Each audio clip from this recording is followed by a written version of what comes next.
had no idea that this Right. documentary was even a thing or was supposed to be a thing, because this is a strange documentary. A lot of people think, well, he had all these big movies in the 80s, and that was like his hot point, and now it's just kind of, him trying to stay in the limelight. Come on, guys, let's not spend all night in front of these lights. Look, this project is about to be like the biggest thing in the world. I never played electric bass in my life, so It's called Corey Feldman versus the World, but it is 10 years nearly in the making, and they managed to keep it under a rock. Like, I had no idea about this thing. Well, especially because you did go to at least one of the Angel shows, right? During that Yeah. period. Yeah, I So was like there. Yeah. we were talking about that. Like, did you see somebody with a camera at some point, like hanging around No, the yeah. stage? And the show I was at, like I said before, K Kwan was there, and they did the Goonie song together. And this is pre-Oscar K Kwan, and Pauly Shore was in the crowd. And it would have been, if they had a camera and they're making a documentary, that would have been the time to shoot some stuff. Yeah, that would have been a great moment. Yeah, and it was after that tour that the whole Wolf Pack, Bobby Wolf thing online, and that's when all the rumor mills started. And so Yeah. I was familiar with all that. I watched all of those videos. I took it all in, but it was still a lot of stuff that I was like, okay, I can buy this. I don't know about this, whatever, whatever. Still had no idea that they were making a documentary. I went to LA to make a documentary, with the guys, and I still had no idea that those, and it's like, so us being so deep in this and being fans, it's pretty crazy that there's still some secrets out there. Yeah, I'm surprised that it was so kind of under the radar until it was like, hey, it's literally about to drop. Like, wait, what? Madness. And I watched that trailer and I was like, whoa. I wasn't sure what the angle was, or like, oh man, like especially knowing some of the stories that some Yeah. of the angels had told, and it's like, what exactly is this going to be the end of our boy, or like? I know, yeah, yeah. And I was like, holy shit. And then I can't lie, the documentary got me totally interested in wanting to see it. Like, because I mean, Feldman's an eccentric guy. He's a character. When he's on, he's on. He's there to entertain. He's a force. You know what I'm saying? Yeah, It's hard to explain or describe, but to get that all, candidly like they did in this documentary. If he were aware, I would say that it's something to behold, etc., etc. But the fact that it was done the way it was can't help but have a kind of a bad taste in my mouth. But then again, I mean, the camera don't lie. You know what I'm saying? it's definitely a rough spot to be in as a fan, like because it's Yeah. objectively there are parts where he doesn't look good, and it's just. Yeah. But I also see that in myself a little bit. Like I've been there when Oh, yeah. trying to get an effect shot for our little movie, and like you have it so wrapped up and so perfect in your mind, and then trying to articulate it to somebody else who has no idea what the vision Yes. is, and then you get so nope, it's not exactly how I see, and you get mad and whatever. But it's the reflection, right? At the end of the day, you say, oh well, Most I shouldn't definitely. have acted like that. Most definitely. And, we'll get into everything else, but just to defend the guy a little bit, a lot of the harsher things that were said on the Bobby Wolf videos didn't seem to pan out with the footage that we saw. Some of it did, you know what I mean? Some of it, Hmm. a lot of this stuff, I'm sure was harder if you were in the Angels' shoes and you were there on the buses and going through it or whatever. But I will also say this, go on any tour that is DIY, which that was, and it's going to be rougher than that. Right. I'll say that much, and that's because they all signed a contract. They were on Corey's show, and Corey was doing something he had never done before, which is book a cross country tour and do it himself. I always say Corey is way more punk rock than he thinks. Yeah, absolutely. Because I've done it, man. I've toured damn near all of America, just in a van with other dudes, and it's fun, but it's not fun. Especially when you're the one in charge, getting everyone together in A to B. Like, you're gonna yell at your friends. It's gonna happen, and apologies have to be made in some cases. Which is the only thing I could say that Corey.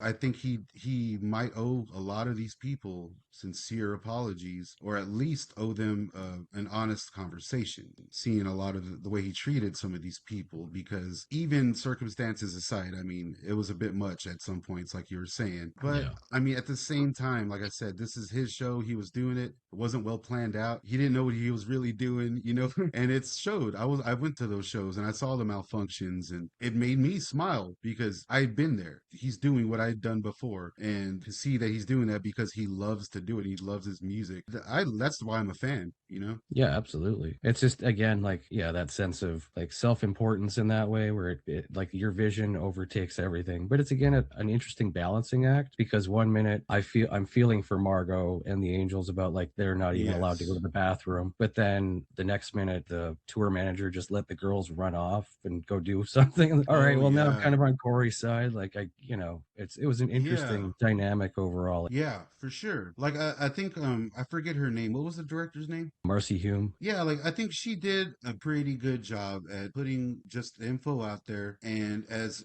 trying to get it out there the way she saw it. There wasn't really any trickery going on that I caught editing wise, which is nice to see. Like there was a few things, but overall it was very much a focused documentary. And I think you don't even need to be a fan. It's going to be an entertaining documentary. The only thing Yeah. I saw that like kind of rubbed me the wrong way editing wise was I think that the live footage of the show she used was maybe she picked the worst performances or she picked the fans that were mocking him to show and definitely could have had better audio because it seemed like recorded live audio that was just mixed horribly and not representing what was going on there. Although I admit those shows were rough.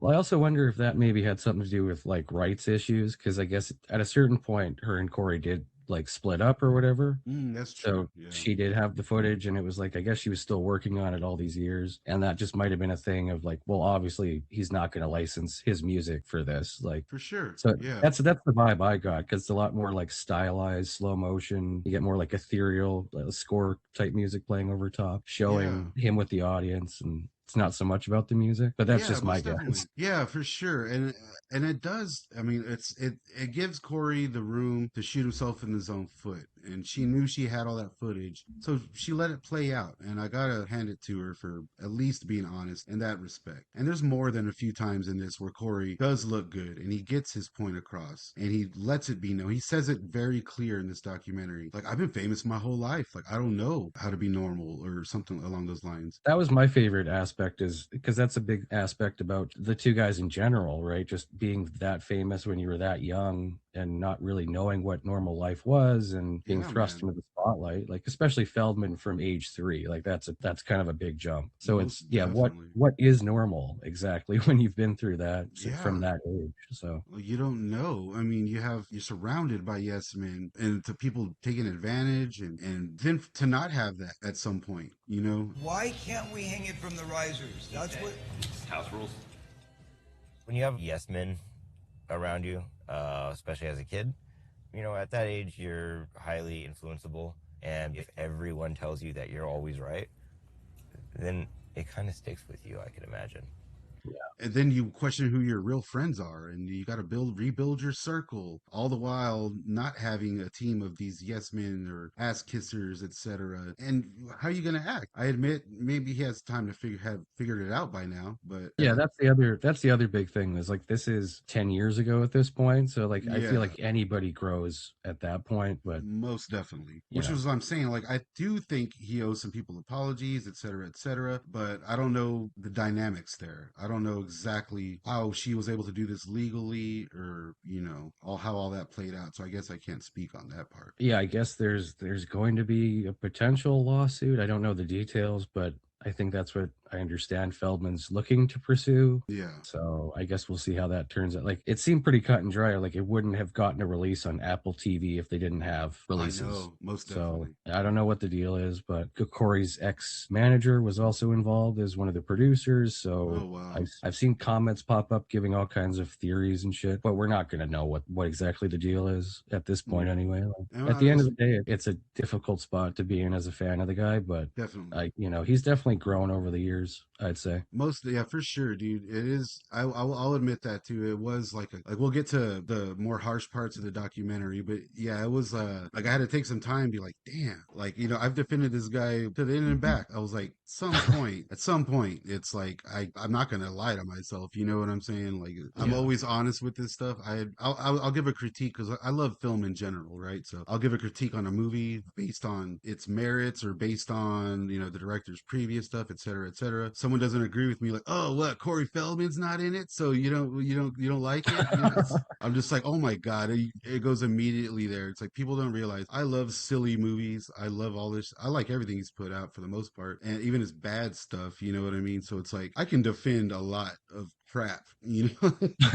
if I'm being honest, because that's just what you kind of have to do if you're a fan of Feldman or anyone eccentric. People just like to point the finger at this guy, but it was rough, man. I don't. It was like, okay, is it time to separate the art from the artist? Has the line in the sand officially been drawn? Like Yes. that's what I was waiting for, because based on several of the other stories that the angels tell, it's like, well, how deep is this getting? But Yeah, then and that's yeah. the other thing with him motioning to cut the camera a couple of times. So it's like, Oh I guess yeah, that's yeah, supposed to be implied is like, well, we didn't technically see, so it's supposed to leave it to your imagination. for But I sure. think that's what I like about it. It doesn't seem like it's pushing you one way or the other. It's kind of, well, what do you think of this? You draw Yeah. your own conclusions. Most definitely. It's like a lot of this stuff is true, and it's like I'm a fan. I knew about all the accusations already. There was no new information in this documentary for me as No. far as that goes. In fact, it seemed tame. There was stuff they didn't include that I thought they would have if they're talking all these Yeah, accusations exactly. that were out there. The bus driver, he wasn't really a big part of it. There was like all the accusations about the wild sex parties and the drugs on the bus and all this stuff. Like there's no footage of that anywhere. There's some kind of comments about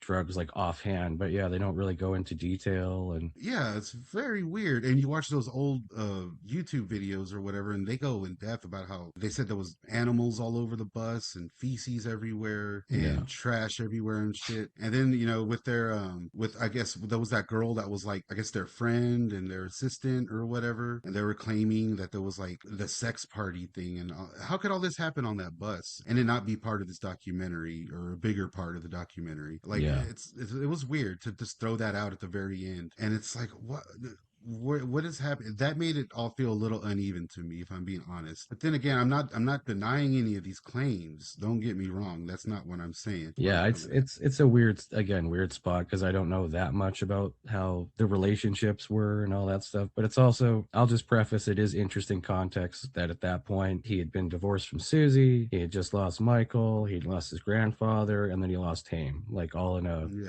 short, like yeah, 3-4 month period. So as somebody who myself has gone through a number of deaths in the past year that felt like just boom, boom, boom, it fucks with your head quite a bit. So I can only imagine that had a lot to do with his, all right, I want to be Hugh Hefner now. Like, oh yeah, dude, yeah. It's hard to put yourself in that position because you can only imagine the toll it takes. And with Feldman, the guy tends to put his foot in his mouth more often than not, and he did a big one in this doc. yeah, I can't see that nobody starts out with the worst of intentions, right? And then something happens and some other section, Yeah. like, I don't know, you get wrapped up in your vision. And I think that's a big part of what happened is he was just very much in this bubble of this has to work. Yes, Um, most definitely. And you yeah. saw that he wasn't equipped to deal with things maybe on a professional level.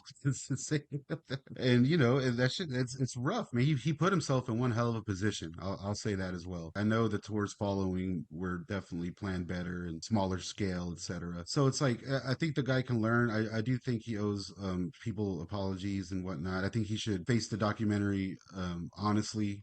10 years is a lot of time for you to kind of recoup and build up and try to, gain some goodwill if you think you owe it or whatever. But out of all that, out of everything that happened in the Oh documentary, boy. like the one thing that made the news or went viral or whatever was his needless comments about Corey Haim. I wish he would have worded that different because I saw that. I knew what he meant. You knew what he meant. But like, Yeah. worst possible way you could have worded it, my guy. Like, Worst possible yeah. way. When you've got somebody that's trying to come onto you sexually and you don't want that, and you're a kid and you're scared, you do whatever you can to stop it from happening.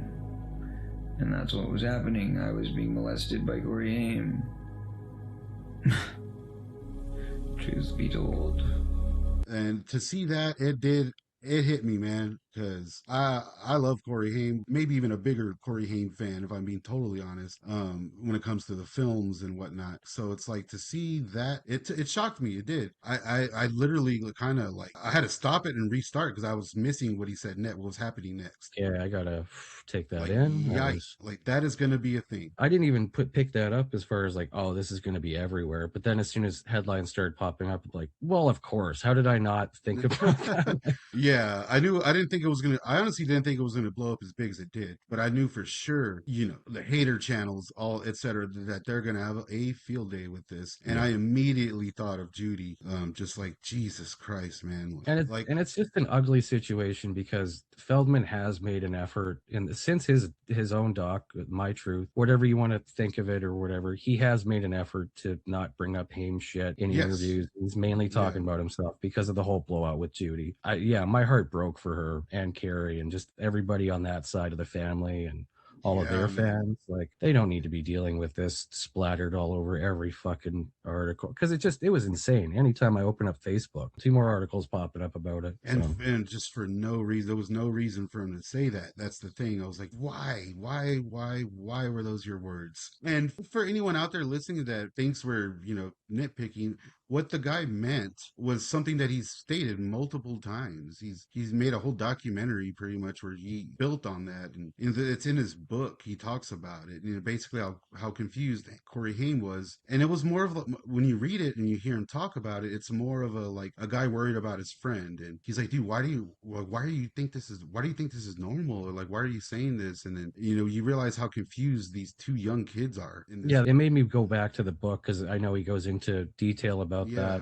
a little bit. And that was one thing that's stuck out to me was page, I think it's 141, where he goes into the details of that. There's a whole third of that section that goes into trauma response and victim stuff and it feels like it's written by a third party, like maybe an editor, because even just in the interview footage that's presented in Corey Feldman versus the World, where he says that there's a stark difference between that guy and the guy in My Truth, where clearly Oh at that yeah. point he's gone into more research about sexual abuse and trauma response and that kind of thing. So You're right. Yeah. I mean, that's a it's fact right there. Like, it's a um, horribly vulnerable moment of him just being open and just that's the vibe I get is he didn't know how else to word it at that point. But yes. Jesus Christ, still like Yeah, most definitely, man. Because that's the thing too. That we can't imagine the damage that was done there, and I get that, I do. But it was just too hard to hear. It was no matter how you slice or dice it, unnecessary. I get that it was that long ago, and I do think that your response to it does make a lot of sense there because he made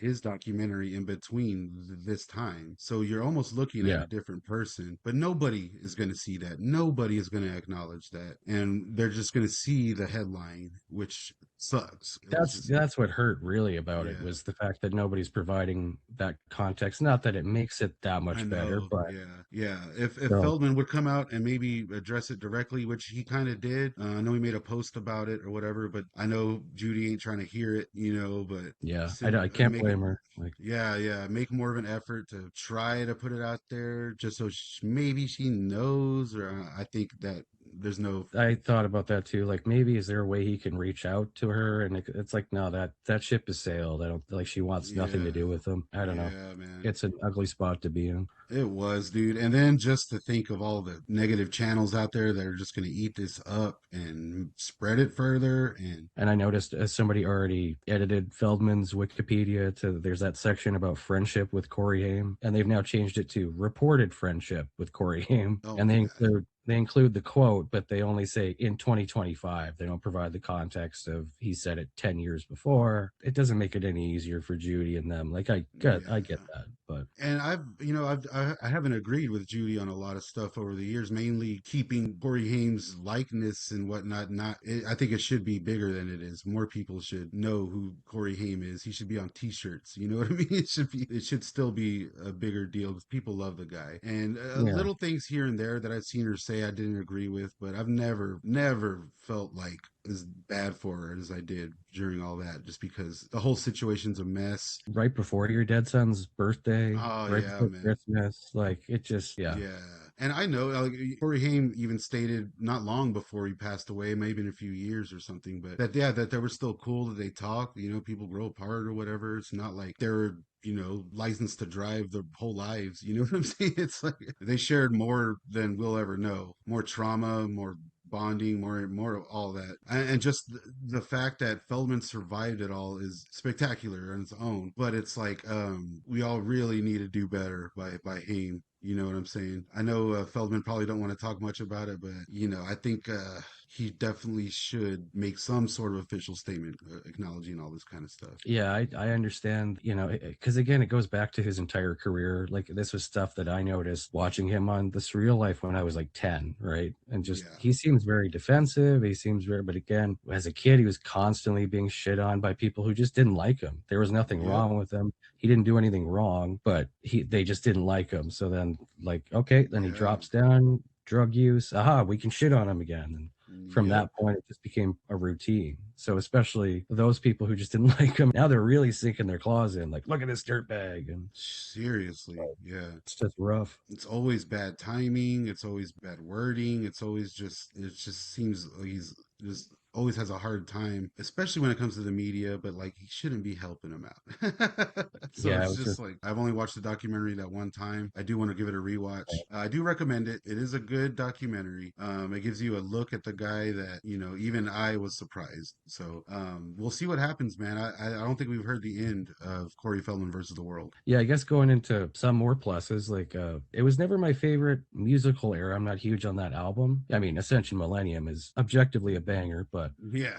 um that's what's fascinating about it to me is just like that fly on the wall sense of like you're on tour with them, and like it is fascinating. Totally, yeah. So, I don't know, man. Well, it's going to be an interesting time. Well, I guess time will tell. We'll see what happens. I don't know. There's definitely going to be a bit more of an uproar, I feel. I think I summed it up pretty good in one comment. I can't remember if it was on the Instagram or the Facebook, but we're never going to know the full story between them. And at the end of the day, like we're fans and we think these movies deserve more of an audience than they Yes. already have. So that's what I'm hoping people can stick with us on that front. And if you need to be that person that needs to separate the art from the artist, then understandable. But I Yeah. feel like a lot of growing can happen with anybody over 10 years. Yeah, for sure. Most definitely. And even so, like you can separate the art from the artist and still be a fan of Two Corys forever. Because I mean, we'll touch on current events, but we're here to celebrate their films, so Yeah.